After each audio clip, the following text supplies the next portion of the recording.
Hey everybody, welcome back to another whiteboard chat. I had a request to go over adrenal gland anatomy and basic functionality. So I've talked a lot about adrenals. I have a full class that's very in-depth talking about application and a lot of these components as well. So shameless plug there. If you guys need it, I do have that recording. I realized that I've probably never done a more basic video on just kind of the anatomy and basic of properties of the adrenal glands, okay? So first and foremost, we have this little guy here. This is supposed to be the adrenal gland located above the kidneys. It's made up of a couple of different sections. It's mostly the cortex by weight. It's about 80% of the weight, give or take, is the actual, what they would call the adrenal cortex. In order for any of these actions to occur, we need some kind of stimulation. So when we're talking about stimulating any type of sympathetic response and or parasympathetic responses, we're more so talking about ACTH coming in and is stimulating the adrenal cortex, and then we're having stimulation of generally catecholamines, cortisol, things of that nature. Now, we also have electrolyte balance going on here because the adrenal glands are producing aldosterone. So along with this stimulation, we may see changes in electrolyte balance via serum, urine, muscles, tissue perhaps, and that's going to be dictated by how kind of hyper or hypo functioning the adrenal glands are at the time. So we can talk about these sections and kind of what everything, what each section is doing. So first off, we have the medulla section here. That's about 20%, give or take, of the actual adrenal gland. And again, these are rough estimates. It's going to vary. That's why this doesn't exactly add up to 100% because it will vary. This is the section responsible for kind of excitatory responses. So this is where we're going to see that excitatory response of catecholamine production. So we're talking adrenaline and dopamine specifically. This is also where we're going to interfere or influence other sections of this Gland Rollosa section that is controlling mineralocorticoid balance. So we have stimulation here. It's going to give us hypo function or just maintain balance ideally, right? And then we'll have a change in electrolyte balance.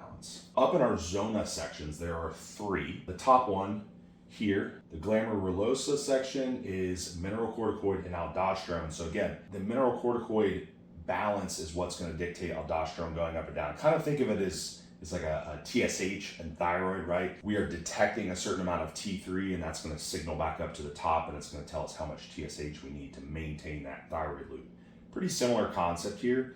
So what you're seeing with aldosterone is when we increase aldosterone, we will see blood pressure generally increases and we'll see retention of sodium, which could potentially cause a higher serum sodium level. You will see that on blood work a lot. Increased excretion of potassium and potentially lower serum potassium levels, which you could see on blood work potentially, and blood pressure may go up. Now, it depends on to what degree we're talking, but those are the general characteristics. So on the flip side, if you're seeing hypoaldosteronism, a lot of people that have hypoadrenal function, adrenal insufficiencies, those people generally have low cortisol, then we will see decreased serum Na potentially, an increased serum potassium, generally mild. Like when I say mild, I'm not talking about like full-blown like renal disease type of numbers where it's scary. It's generally a mild elevation, or you may even just see sodium's at the bottom of the range and potassium's at the upper end of the range, kind of by ratio, they're off. And I talk about that a lot in that class as well. And then we see potentially mild hypoglycemia and lower blood pressure. So it's like lower blood pressure, more irregular blood sugars because inability to maintain sugars, because right with our excitatory response, we're getting energy substrates being released to cope, right? So if we're not having that, then it's difficult for us to maintain blood glucose when we're sleeping, when we're fasting, when we are in between meals, things like that. So we could have issues there.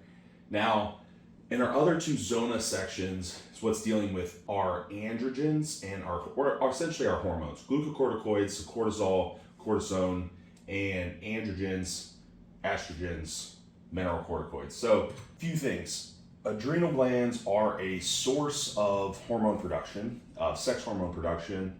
Females is a good example we can use because a lot of the time with females, We see this in menopause where their ovarian production kind of starts to slow, and then the adrenals will try to keep pace as best they can. Generally don't do a very good job of it, but they try to keep pace, right? And eventually they can't. And then we see menopause. In those situations where people have high or hyper adrenal function, we may also see an increased production of androgens. So that's why we can see things like adrenal hyperandrogenism, right? Which can kind of look like PCOS. And in our space, we definitely see that happen where we're not really meeting the characteristics of PCOS. Yeah, low progesterone, because most cases have that. Maybe the ovaries aren't even cystic at all. You're not gonna have polycystic ovarian syndrome without cystic ovaries. Now you can have polycystic ovarian syndrome symptoms and criteria, except for that criteria.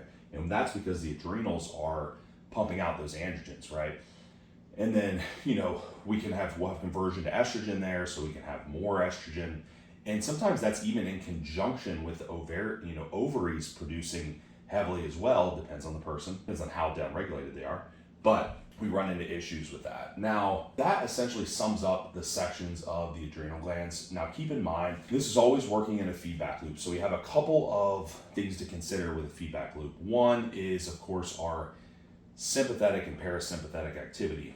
That's going to determine a lot of how much our adrenal glands are being stimulated via ACTH. It also is based on need. Like if we don't eat for super long periods of time, we may have stimulation from that. Even though we're not really in an excitatory state, it's going to kind of put us in an excitatory state because we need that stimulation of glucose and that stimulation of adrenaline and dopamine to keep us going, because we don't have energy substrate via food. And or it's trying to help us kind of like liberate energy substrates from different tissues in the body, the liver commonly, fatty acids being liberated. It's part of the fat loss process, right? Fat loss process is like a stress-driven process in a way, which seems ironic because we are trying to mitigate stress. But those are some reasons that we may see the adrenal glands actually stimulated and how those feedback loops work. So I hope this video is useful for somebody if you're kind of hearing adrenals being thrown around a lot and you're not really sure